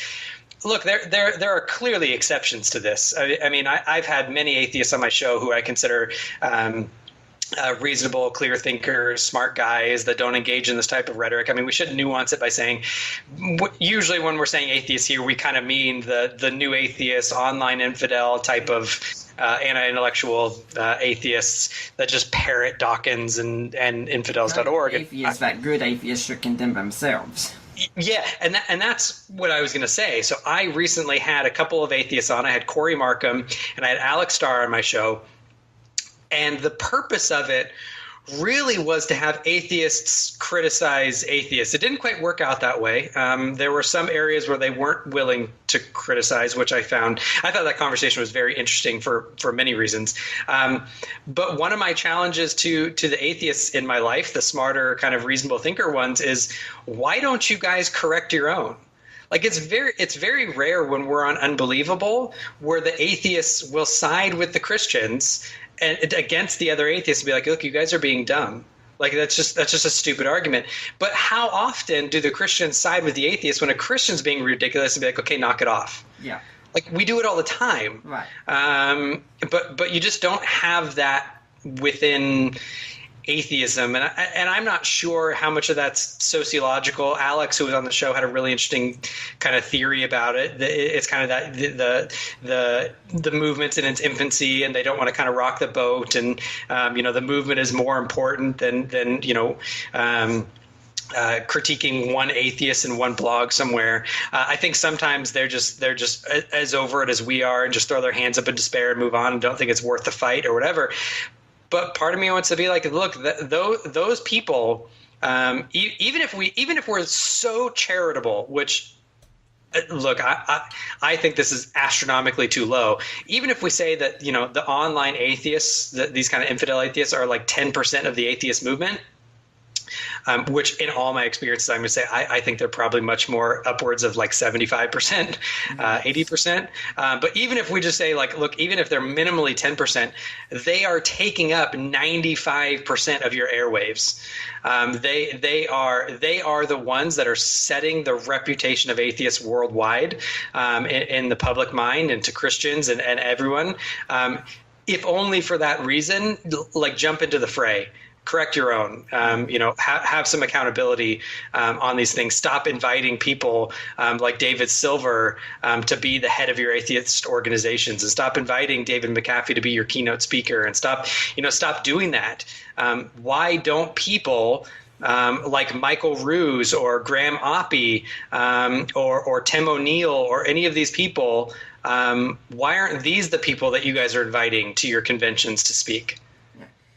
Because they don't fit the narrative. Yeah. Well, I'd like to remind everyone at this point that you're listening to the Deeper Waters podcast, and everything we do here is listener supported. We depend on people like you. And if you want to help out, just go to our website at deeperwaters.ddns.net, and on the side there's a section that says Help Support the Work of Deeper Waters Christian Ministries. There's a link there, and if you click that link, it will take you to a page of Risen Jesus. Have you gone on the right page? Yes, as a title mentioned earlier, it's the page of my in-laws, Mike and Debbie Lacona, and my mother-in-law is a financial guru and a tax accountant for clergy, so she handles the donations that come in and makes sure I get all the legal issues and such taken care of. And if you go there, you make your donation, you contact her or Mike or myself or Allie and say, hey, I made a donation. I want to go to Nick Peters. I want to go to Deeper Waters. And if you do that, then we will be getting that donation. It'll be set aside for us. And if you can become monthly donors, that works even better. That means so much to us. I mean, every time we get a new donor in such a community, it just gives us more hope and cheer. It's such a highlight. You have no idea how much it means to us. And then there's books. I have a few books on Amazon that I've either written or co-written. The one I've written is an ebook called A Creed for the Ages, the Apostles' Creed and Today's Christian. And others I've co-written are Defining Inerrancy, or Groundless, or a book on the problem of evil, which I did a debate with an atheist on. And then there's jewelry. Guys, I'm not sure if you've noticed it yet, but women seem to like jewelry, and you can get in on really good terms with them that way. You can make up for that past screw-up that you've done with your woman, or you can make up that future screw-up that you know you're going to do with her. So go there, and the site is Premier Jewelers. There's a link on my page. If you need some help, get in touch with me, and my friend Lena Klester handles that, and whatever you buy from her, if you mention Deeper Waters, Tarot's for Deeper Waters, 25% of what you purchase will go to Deeper Waters. And if you can't do any of this, guys, get in touch with me. Tell me things like how you appreciate the show, maybe guests you'd like to see on. I can't promise any guests, but we'll see. And please go to Amazon and leave a positive review. Tyler's done it. I really appreciate that. I've done it for his show, and I'd encourage you to listen to that. But I check every now and then. I love seeing the reviews, so please do make it. It's so encouraging. You have no idea how much, and we really need that in this field. So donate financially if you can. If not, donate prayerfully and with a note of encouragement. Tyler, do you have an organization or charity you'd like to see people donate to? I don't have one, and I don't want to, ask your donors to donate to my podcast. But I do. One of the things that I always recommend in these types of issues is, if make sure that you're tithing to your local church. Make sure that you're giving prayerfully to your current body, and if you have any extra resources to try to help a missionary that's taking the gospel to people that need to hear it.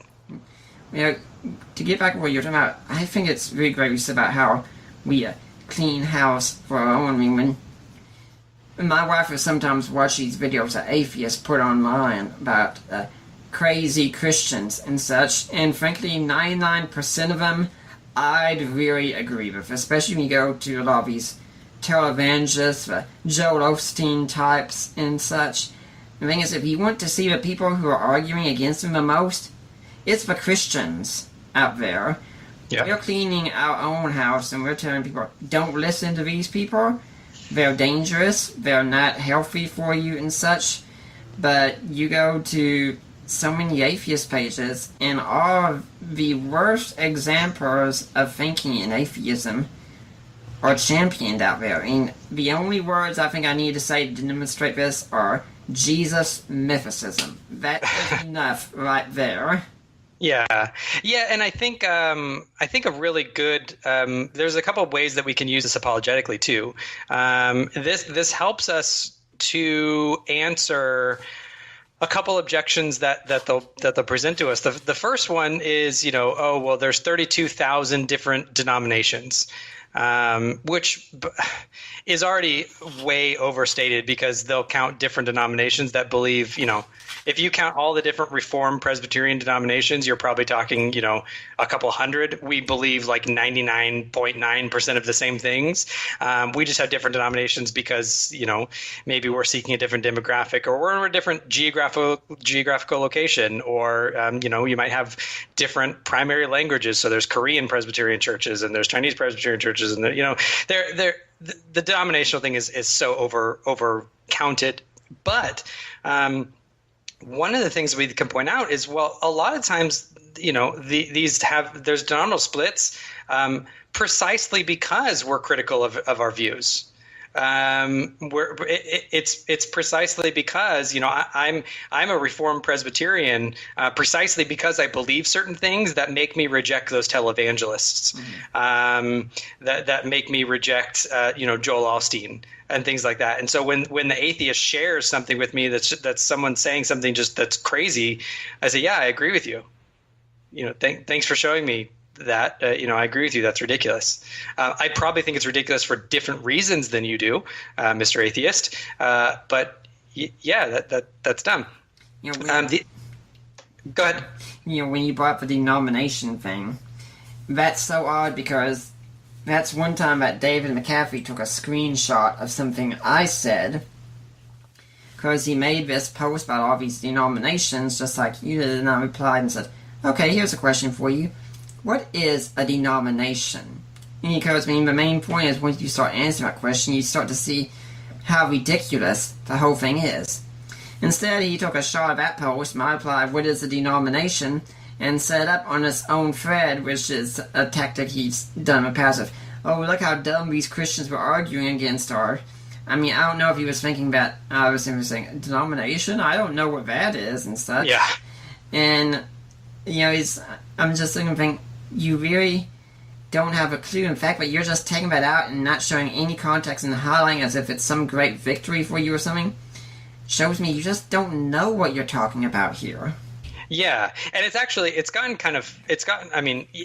a normal tactic for him, but it's gotten kind of funny too. So the Sunday Assembly, the atheist church movement, or whatever it is. So they've only been around for I think 2 years or something, and I think they've already split 3 times. So you already have like 3 atheist denominations in like a year and a half or 2 years, 3 different groups where they couldn't. And again, it's not because they believe different things. It's because they didn't agree on mission. They didn't agree who their target audience was. And so they split.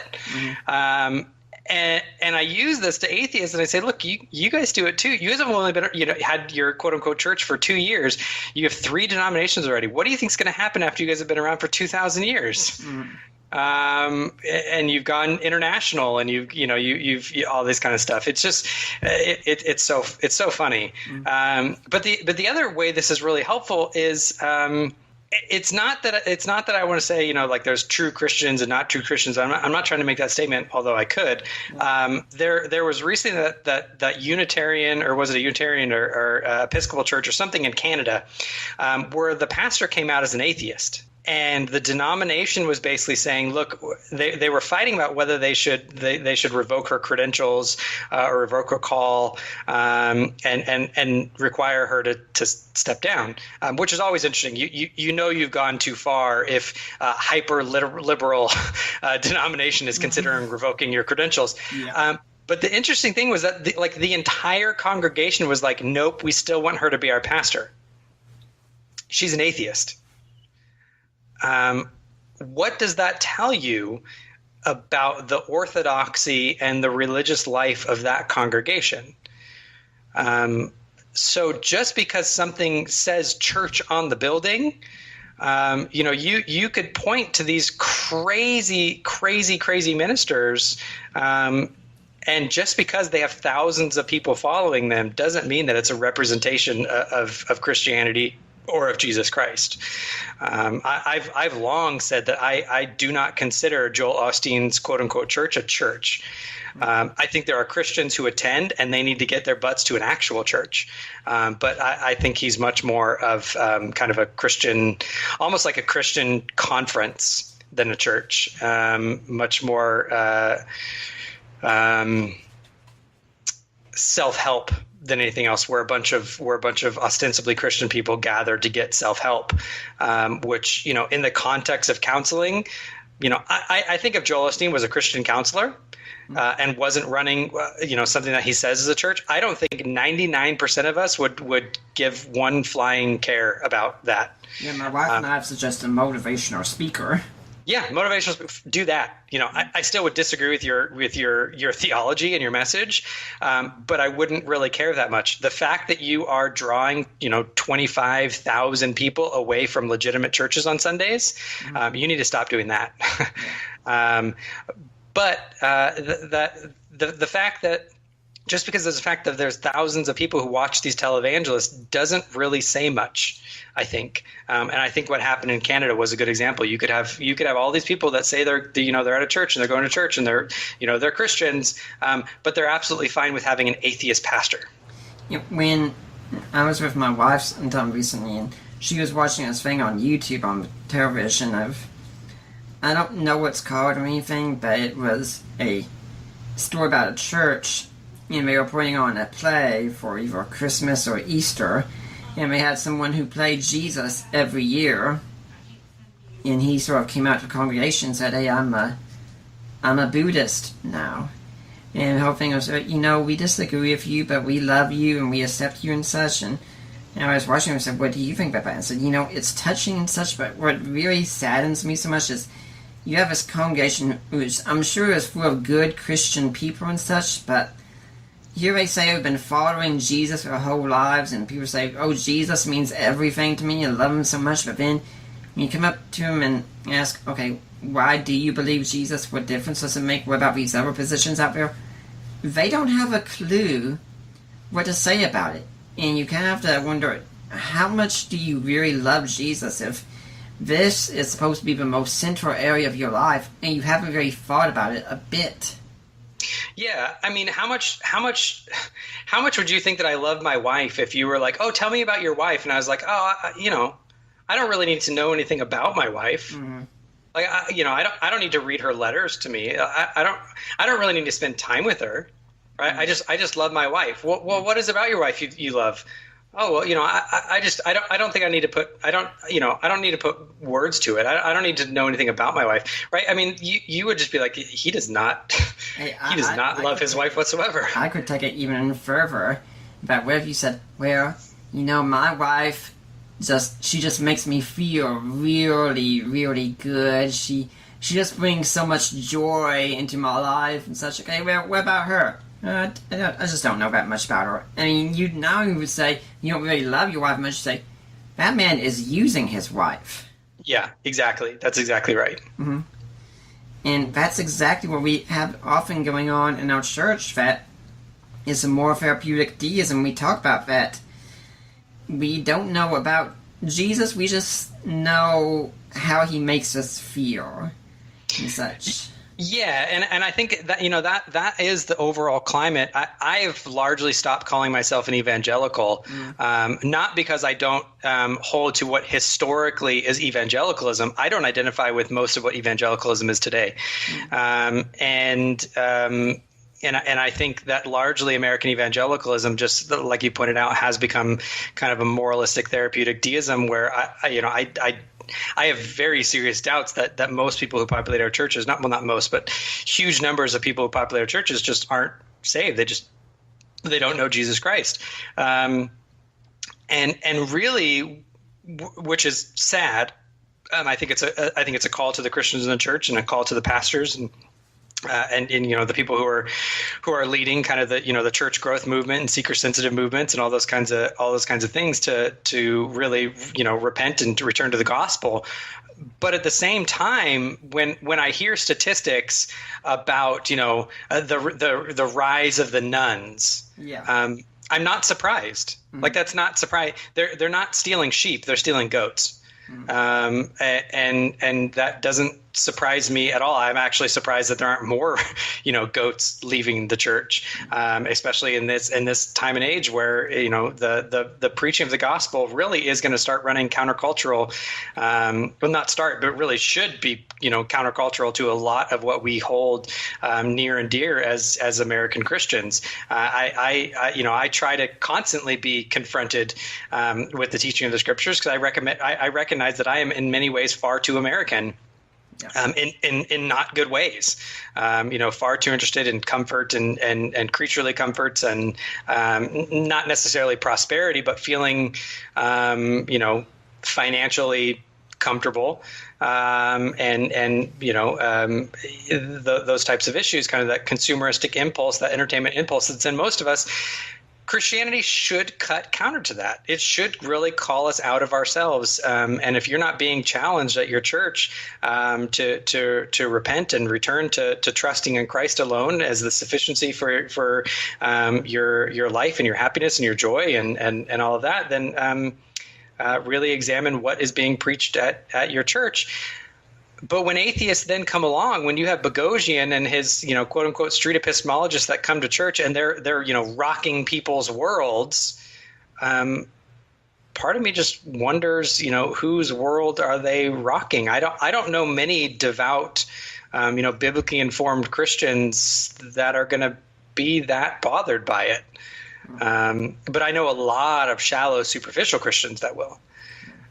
So, a call to apologists, to make sure that you're taking what you do online and bring it into the church. Make sure that you are helping Christians to know what they believe, why they believe. Correct. I mean, part of apologetics is theology. We should be correcting error as well. So we need to make sure that kind of like how you're using your master's and you're applying it to life.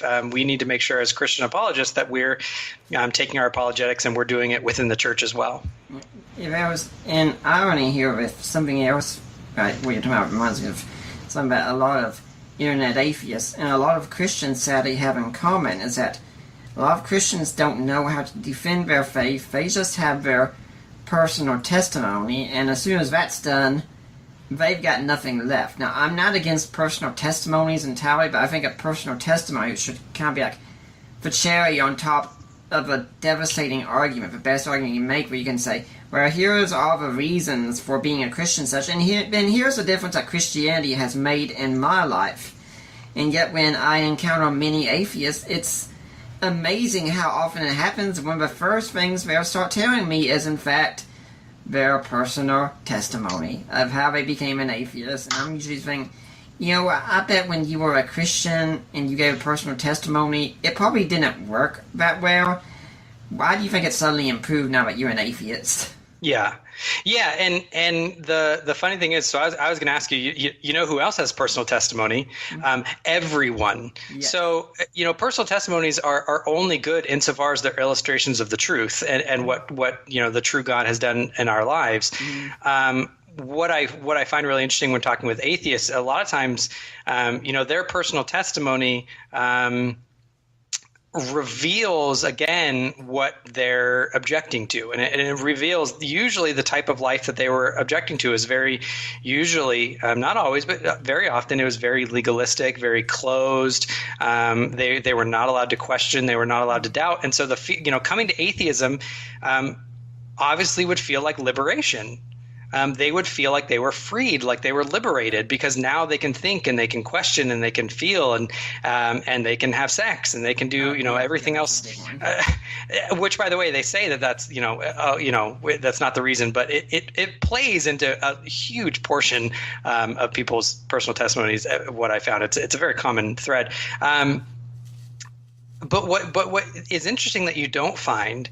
I've never heard an atheist say that when I came to atheism, I gave up drinking and I gave up drugs and I was no longer depressed, unless the depression was directly related to an oppressive religion. Right. But you never have someone who is like, I was existentially depressed just because of life, and atheism has turned me from that. Or I was a womanizer, and I committed adultery left and right. But when I came to atheism, I learned to be a better person. Right? Those types of testimonies are never there. Now that's not to say therefore Christian testimonies that have that are therefore true. Right? Because you could have that under Jehovah's Witnesses or Mormons or Muslims or all kinds of other things. It's just Mormons punt their testimony constantly. Yeah, all the time. It's so that doesn't make that it's true. But as Christians, evangelism is not your personal testimony. Your personal testimony can play a part, but you should be pointing people back to Jesus Christ. When Peter's talking about it, and he says, prepare to give an answer for the hope that is in you. your personal testimony and your changed life is not the hope that is in you. It's the glorious return of Jesus Christ, rooted in the resurrection. That is the foundation for our hope that's in us. So really, that's what we should be giving a defense for. And if your testimony is a part of that defense, great. But you need to be able to have more than that. You need to be able to present Christ and Him crucified, and Him raised from the dead, like you were saying, the resurrection, to an unbelieving world. That's the power, right? I mean, Paul doesn't say, my testimony, my Damascus Road experience is the power of God into salvation. Yeah. No, it's the gospel that is the power of God into salvation. Yeah, in fact, that's something a lot of skeptics would come about and say, well, Paul doesn't really say much about his Damascus Road experience in the epistles, and he hardly says a thing about it. And I was like, well, yeah, that's because for Paul, it's not about him. He's really secondary to it. And in our American context, a lot of times, what it is usually it's all about me. It's all about what Christianity has done for me. That's what makes a difference. And when we lived in Knoxville, there was a car dealership at a commercial, and I groaned every time I saw it, because we said, we're coming to our store where it's all about you. And I said, as if I don't think about myself enough to begin with already. Yeah. Yeah, and we see that trajectory in Paul, right? Because if you put the books in order that Paul is writing, we see that the really, it's not just a progression, it's actually a digression where he goes from saying, I was, the least of all, the Pharisees, to, I was the least of the apostles, to finally, it's actually at the end of his ministry, towards the end, when he starts saying, more than that, I'm the chief of all sinners. There's this very weird part of sanctification where it's actually the more sanctified you become, the more aware of how destitute and how sinful you are, and the more gratitude you have for Jesus Christ. It's not that you become holy and holy and holy, and therefore you become holier than thou. The more holy you become, the more like Christ you become, the more you realize how undone without Christ you would have been. And that's an important thing to remember. So yeah, when Paul thinks back to, when he's looking back at his life, his testimony is not the key, his conversion is not the key thing. Christ and his resurrection is the key thing. Yeah. I remember being at a men's group once, a really good church that we were at in Knoxville. We even had a pastor come on before.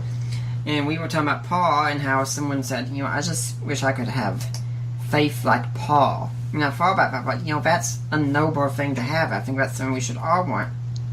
And I wrote a post about it and said, if you want to have a faith like Paul, what you're going to have to do is have a worldview shift like Paul, where you come to realize how much a difference it makes to mean that when you say that Jesus is a promised Messiah, if you do not understand how much of a difference it makes, you will not have a faith like Paul. And I'll go out and say I'm not there yet. I'm definitely not there yet, but I'm working on it. Yeah. Paul tells us to be imitators of him. It's one of the only times we're supposed to be imitators of a person, but really we're to be imitators of him imitating Christ. Mm-hmm. So yeah, it's a very good point. We've got a few minutes left here. We're not here to final thoughts, but when we're encountering people like McAfee and such, what would you say to atheist listeners who might be listening in who have been enthralled by McAfee or such in the past? Maybe they still are, maybe they're thinking, maybe I should rethink what I mean. What would you say to people caught up by internet atheism today? I would say look into it. Just take a moment, and when something comes up, try to think of it from the other side and say, how would a Christian respond? And if your response is, they would respond exactly how McAfee says they would respond, do more research. Pick up my book, read your review of his book, look into some other things. If this is a topic that you want to engage in. If you want to be involved in debates on these issues, you're going to have to do better than this. Otherwise, you're either going to be spinning your wheels, or you're going to get really angry. And I think I've seen that with a lot of atheists, where they just either spin their wheels and they just start repeating and parroting themselves, or they just get more and more angry and more intolerant and more bigoted, really, against Christians and against religious people. And they start coming across as very, very, very hateful. And you know, to avoid that, just if you're going to go into these, just study, just read, you know, pick up a book, find some resources, and start engaging the academic conversation that happens, and kind of leave the blogosphere behind, so to speak. I think one thing I'd add to it is, I mean, memes can be funny illustrations of arguments and such, but never ever use a meme as an argument. And just because it's a meme, it doesn't mean it's true. Please fact check these memes. Yeah, I always laugh because you've probably come across this so many times where they'll put up a meme. It's supposed to be funny. It's so wrong. It's so inaccurate. And when we point out, they're like, oh, you know, it's just a joke. And it's like, okay, but you shared it not just because it's funny. You shared it because you think it's an accurate criticism, right? And if you read the comments of the people responding, they'll comment, oh, yeah, those Christians are so stupid. Well, if you're sharing it as a joke and you recognize that it's not accurate, then the Christians aren't stupid. And so when we comment and correct it, you can't fall back on the one side, say, oh, well, it's just a joke, have a sense of humor, while at the same time, you know, actually using it as a criticism. So, yeah, I think you're absolutely right. And then, of course, we'd say, go out there and read a very good scholar. Heck, even read a very good scholar you agree with hepatamic. I mean, if you're going to argue against it, at least argue from an informed position. Because it's so ironic to me that a lot of them will say that we Christians are just so emotional and such, and really, I find there's a whole lot more emotionalism going on in atheism. It is. It's very emotionally driven a lot of times. It's very. It's rare that I have a good kind of intellectual dialogue with someone. A lot of times it's riddled with insults and profanities and kind of just derisive comments, and it's very, very rare to come across. Like I was saying, you know, I think that 10% was a low ball. I think we're looking at 85%, and finding that last, you know, 15% or so is challenging. I think it's so amusing. I encounter so many people who think they're just making these devastating arguments, and I'm just sitting there shaking my boots and saying, no, I made my last reply to you, then went and sat down on the couch and joined out, and we turned on Netflix and we watched something together. I picked up my book or started reading or just played a game for a while, just relaxed myself and such, and went to sleep peacefully. No, I'm hardly thinking about what you say throughout the day because it's so base and boring. I've heard it all before, and you just don't know what you're talking about. Yeah, absolutely. I mean, the prime example that I give from McAfee's book of just showing how, you know, I try not to accuse people of dishonesty, but this was just it just so borders on it. He says that he's going to use the King James version of the Bible, which for anyone engaged in apologetics, you know, this isn't a knock on the King James Bible so much, but if you're going to be engaged in an academic conversation about the text, you don't use the King James. You use a modern translation that has been touched by you know, a century of textual criticism. But the reason why he says the King James and why he's going to use it is because of trademark issues. Right, so he doesn't want to use, you know, it's the one that has no trademarks. It's open source, so you can use it. You know, he can cite it freely, which is just, again, I don't want to say dishonesty, but it's ridiculous. Like, how many scholars cite the NIV or the NASB or the RSV, or as long as you cite your translation, it does not matter what version you use. You can cite it, but for McAfee, throughout his entire book, he chose to use the King James for that reason, which is just, when I came across that, I almost just put the book down because I was like, oh, this is going to be futile, and I just had to bear down and get through it. But that's a real example when you're reading through something like this and you come across something like that. That should tell you about the bias and about the intentions and about the rhetoric and about just how big that axe the author is grinding really is. And that's a really good example of it. I've been doing a blog for years. I've quoted the Bible numerous times.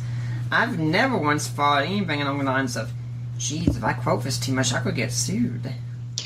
Yeah, I mean, I probably quoted the Bible more times in my review of his book than he did Bible verses in his book, and I used primarily the ESV or the NASB, and I have zero fear of it because it's just like any other text. It's not, as long as you're not saying it's your own words, as long as you cite something, you can use whatever you want. That's what a citation does. It allows you to quote something as long as you cite it. That's all that you need to do when you're dealing with biblical text. And you don't even have to keep citing the translation every single time. All you have to do is say that unless otherwise noted, a biblical citation is from the ESV.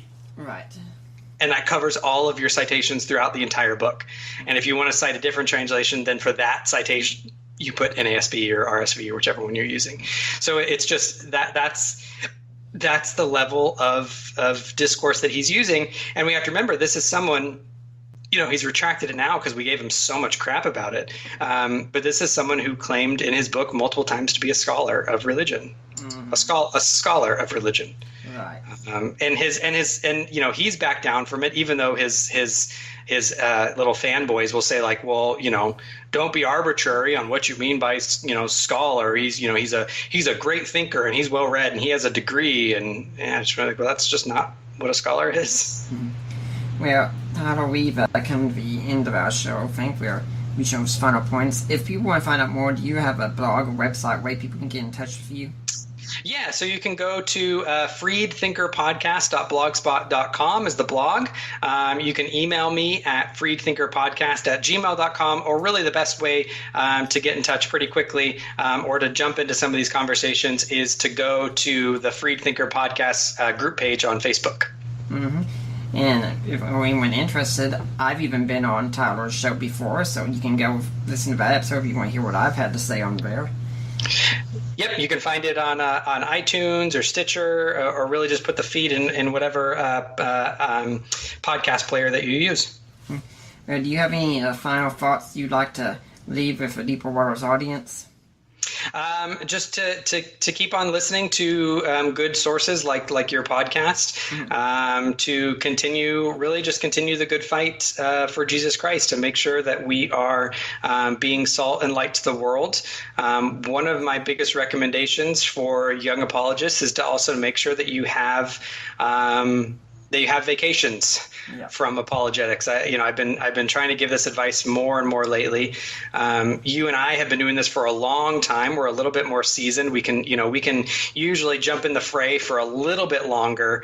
But if you're new to this or what have you, make sure that you're taking breaks from it, because it can be hard. It can grate at you. If you're answering the same mythicist objection 100 times in 3 days, you can get really snarky and actually turn people off to Jesus Christ, and you don't want to do that. And so make sure you're taking breaks, because even if it's the 100th time you've answered it, it might be the first time that person has asked it to you. So just make sure you're getting rest and you're spending time in the Word throughout that. I don't think that people can do apologetics well unless they are biblically grounded. So make sure that you're spending time in your Word and you are getting the rest from kind of being out on the front lines.